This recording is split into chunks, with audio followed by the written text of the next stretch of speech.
Okay, so let's take a quick little look at railroad owners with a little mini lecture just to make sure we're off on the right start, okay? The opportunities for railroad owners are to create the Transcontinental Railroad.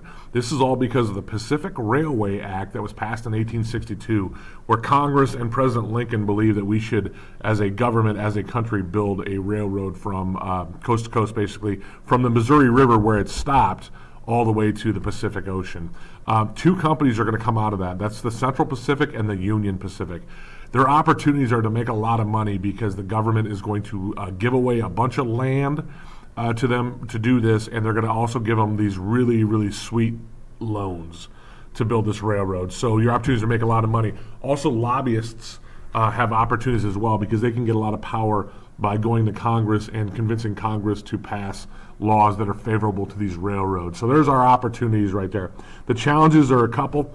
It's super expensive to build a railroad, so raising the startup money just to get going takes a lot. That's really difficult. That's why not anybody can be a railroad owner to start with. But the geography, of course, is very, very difficult.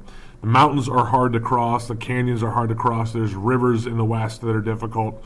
And even the plains, they're flat, but there's no trees out there. So you have to bring all of your materials, including the railroad ties, from somewhere else, and that's costly. It takes a lot of time. The climate is difficult to build railroad tracks in, both the hot and the cold, and keeping a labor force that's reliable. You'll have lots of different groups become railroad workers, but they're going to leave you because they don't like the pay you give, or they just wanted to ride out to the end of the rails, and then they're going to run off to the gold fields, the gold mines, someplace else. So keeping a labor force constant is a challenge. Your conflicts are going to be with kind of obvious groups. I think Indians for sure, the American Indians, because again, you're running tracks right through where they live. But you're also going to have conflicts with workers over things like working conditions and pay. So that's going to be a problem. And you're also going to have conflicts with farmers. So you remember we talked about populists at the beginning of the chapter.